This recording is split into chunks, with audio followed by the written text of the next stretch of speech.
Students, today our topic is variation the atomic and ionic size of the transition metals. तो transition metal का जो atomic और आयनिक size किस तरह से वेरी करता है उसी को आज हम स्टडी करेंगे.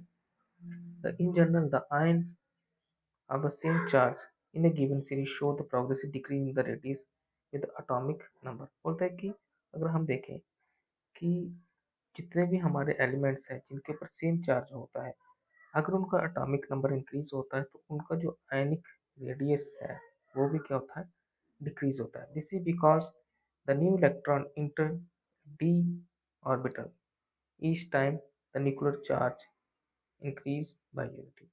बोलता कि जैसे हम देखते हैं कि हम जब पीरियोडिक टेबल में देखेंगे, मान लो कि पीरियोडिक टेबल है, तो जब हम क्या करते हैं लेफ्ट से राइट की तरफ जाते हैं तो हमारा क्या है, न्यूक्लियर चार्ज इंक्रीज होता है, उसकी वजह से हमारा जो आयनिक रेडिया है वो डिक्रीज होता है जनरली. लेकिन जैसे हम टॉप से बॉटम में आए तो एटॉमिक नंबर बढ़ता है और एटॉमिक साइज भी बढ़ता है. लेकिन हम कर रहे हैं बात किसकी, ट्रांजिशन मेटल्स की. तो ट्रांजिशन मेटल भी इसी तरह से इसको फॉलो करता है कि जब ये लेफ्ट से राइट की तरफ जाता है atomic size increase, atomic number increase होता है, उसकी वजह से क्या होता है, न्यूक्लियर चार्ज बढ़ता है और क्या होता है कि आयनिक रेडियाई डिक्रीज होता है. It may B record that the shielding effect of a D electron is not effective. बोलते हैं कि इसमें क्या होता है कि जो शील्डिंग इफेक्ट होता है, शील्डिंग इफेक्ट होता है वो पोरली क्या करता है, वो रिस्पॉन्स शो करता है वहाँ पे. जब हम लेफ्ट से राइट की तरफ जाते हैं ट्रांजिशन मेटल में तो शील्डिंग इफेक्ट बहुत ही कम होता है जो डी इलेक्ट्रॉन दिखाते हैं. अब शील्डिंग इफेक्ट क्या होता है इसको हम पढ़ते हैं. अच्छा, तो जी बोलो it may be called the shielding effect of the D orbit, D electron is not effective. ये जो ज़्यादा इफेक्टिव नहीं होता. Hence the net electrostatic attraction between the nuclear charge and the outermost electron increase and the ionic radius decrease. बोलते हैं कि shielding effect है वो बहुत ही कम होता है, उसकी वजह से इफेक्टिव न्यूक्लियर चार्ज ज़्यादा शो होता है. उसकी की वजह से हम जब लेफ्ट से राइट जाते हैं तो हमारा क्या होता है, हमारा आयनिक साइज है वो डिक्रीज होता है. देखो यहाँ पे अगर हम देखें तो ये हमारा स्कैंडियम है, ठीक है, 21 जो हमारा ट्रांजिशन मेटल है, टाइटेनियम, वैनेडियम, क्रोमियम, ठीक है. तो जैसे हम इधर से इधर जाते हैं, लेफ्ट से राइट जाते हैं तो एटॉमिक साइज क्या होता है, डिक्रीज होता है. ठीक है. तो ये बोलता है ये डिक्रीज होने का रीजन क्या है, क्योंकि ये वाले एलिमेंट्स हैं इनकी जो डी ऑर्बिटल है, ये डी ऑर्बिटल है, ये क्या करती है, इफेक्ट जो शील्डिंग इफेक्ट है वो बहुत ही कम दिखाती है. अब शील्डिंग इफेक्ट को पढ़ लेते हैं कि क्या होता है शील्डिंग इफेक्ट. ठीक है. जैसे कि हम देखते हैं कि मान लो कि ये हमारे पास क्या है कि हमने ले लिया स्कैंडियम. स्कैंडियम के पास मान लो कि ये उसकी डी ऑर्बिटल है, तो डी ऑर्बिटल में हमने देखा कि डी ऑर्बिटल में स्कैंडियम क्या क्या है, 3d1, 3d1 है और 4s2. ठीक है. तो स्कैंडियम का जो सेंटर में न्यूक्लियस है, ठीक है, तो इसकी जो डी ऑर्बिटल में है वो एक इलेक्ट्रॉन है. ठीक है, डी ऑर्बिटल में एक इलेक्ट्रॉन है और जो इसकी एस ऑर्बिटल है उसमें दो इलेक्ट्रॉन है. ठीक है. तो ये बोलते हैं कि जैसे जैसे हम स्कैंडियम के पास क्या होता है, स्कैंडियम के पास मान लो कि जब डी ऑर्बिटल में एटम्स, इलेक्ट्रॉन बढ़ते जा रहे हैं, ठीक है, तो इलेक्ट्रॉन बढ़ते जा रहे हैं तो ये इलेक्ट्रॉन क्या करेंगे कि जो न्यूक्लियस है, सेंटर में जो न्यूक्लियस है, इसका जो इफेक्ट है इसको बाहर आने से क्या करते हैं, शील्ड करेंगे, इसको क्या करेंगे, शील्ड करेंगे. डी इलेक्ट्रॉन, जो डी ऑर्बिटल इलेक्ट्रॉन है वो क्या करते हैं, न्यूक्लियर के इफेक्ट को, जिसको जेड इफेक्ट बोलते हैं हम, ठीक है, इफेक्टिव न्यूक्लियर चार्ज, उसको बाहर आने से रोकते हैं. उसी की वजह से क्या होता है, शील्डिंग इफेक्ट शो होता है. लेकिन जो हमारी डी ऑर्बिटल होती है ये क्या होती है, पूर शील्डिंग शो करती है. तो पूर शील्डिंग शो करने की वजह से ये क्या करता है, जो इसके इलेक्ट्रॉन है, डी ऑर्बिटल के इलेक्ट्रॉन है, वो इतने ज़्यादा न्यूक्लियस के चार्ज को क्या है, वो क्या नहीं कर पाते, रोक नहीं पाते. और उसी की वजह से क्या होता है, जो एस ऑर्बिटल के इलेक्ट्रॉन है, जो बाहर 4s में इलेक्ट्रॉन है, वो क्या करते हैं, न्यूक्लियस की तरफ क्या होते हैं, अट्रैक्ट होंगे. ठीक है. तो उसकी वजह से क्या होता है, इफेक्टिव न्यूक्लियर चार्ज क्या है, शील्डिंग, जो हमारा इफेक्टिव न्यूक्लियर चार्ज होता है, ठीक है, जिसको जेड इफेक्ट बोलते हैं, वो न्यूक्लियर चार्ज क्या होता है, ज़्यादा होता है. किसकी वजह से, किसके कंपैरिजन, शील्डिंग की वजह से उनकी शील्डिंग है वो कम दिखाई देती है। तो इसकी वजह से जब हम लेफ्ट से राइट की तरफ जाते हैं, जैसे हम लेफ्ट से राइट की तरफ जाते हैं, तो हमारा पोर शील्डिंग इफेक्ट होता है और हमारा जो न्यूक्लियस के ऊपर जो इफेक्टिव न्यूक्लियर चार्ज है वो ज़्यादा होता है। तो इसकी वजह से साइज क्या होता है, डिक्रीज होता है। ठीक है, तो यही है इसमें कि शील्डिंग इफेक्ट की वजह से, पोर शील्डिंग इफेक्ट की वजह से। अब देखो, the same trend is observe in the atomic radius. Nuclear जो आयनिक रेडियस के लिए हमने स्टडी किया, उस तरह एटॉमिक रेडियस के ऊपर भी यही ट्रेंड वो करेगा, लगेगा। ठीक है। However the variation with in the series is quite small. अब बोलते हैं कि ये तो हो गया एक ही सीरीज के लिए। ठीक है।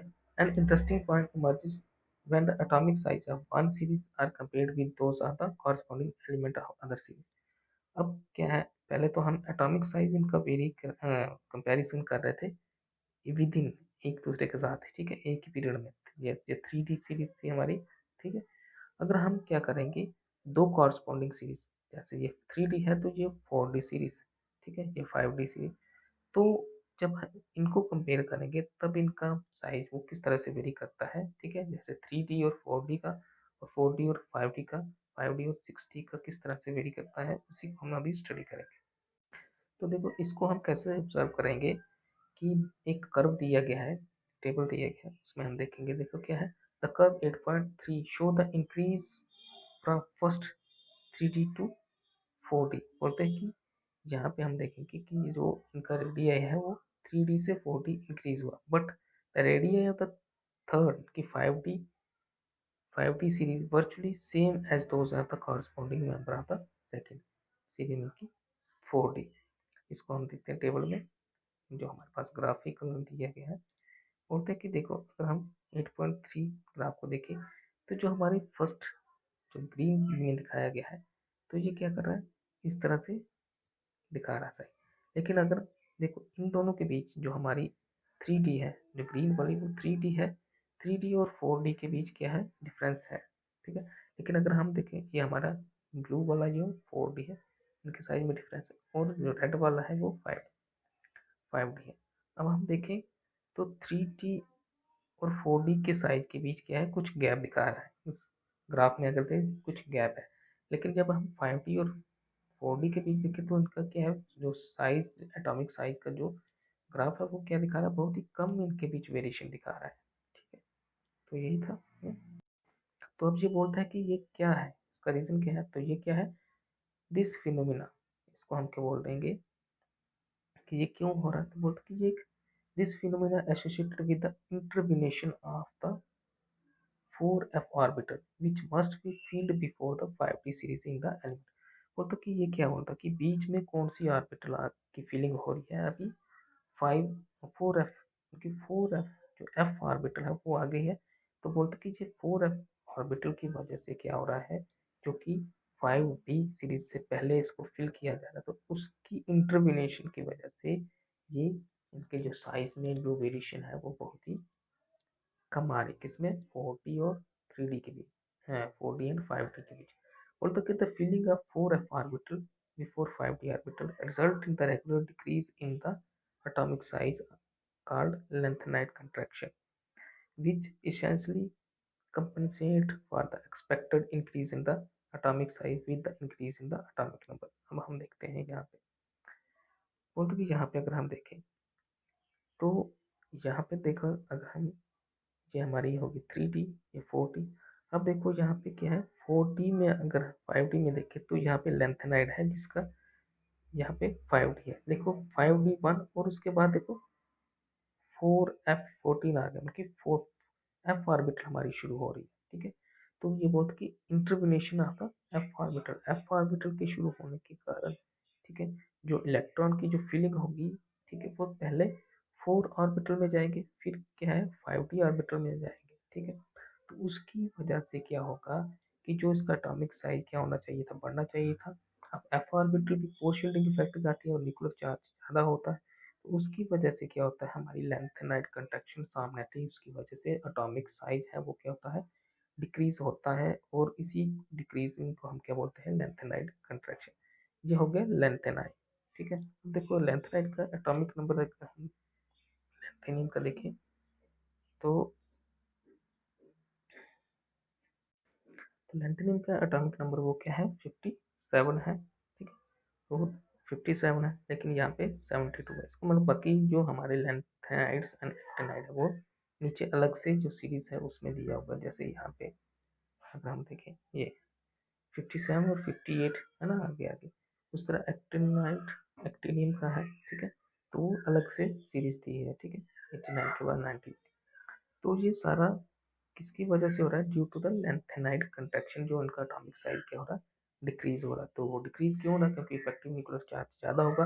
और कोर शील्डिंग इफेक्ट कौन शो करता है, डी एंड एफ ऑर्बिटल हमेशा कोर शील्डिंग इफेक्ट शो करते हैं। इसकी वजह से लैंथेनाइड कंट्रैक्शन सामने आ रही है।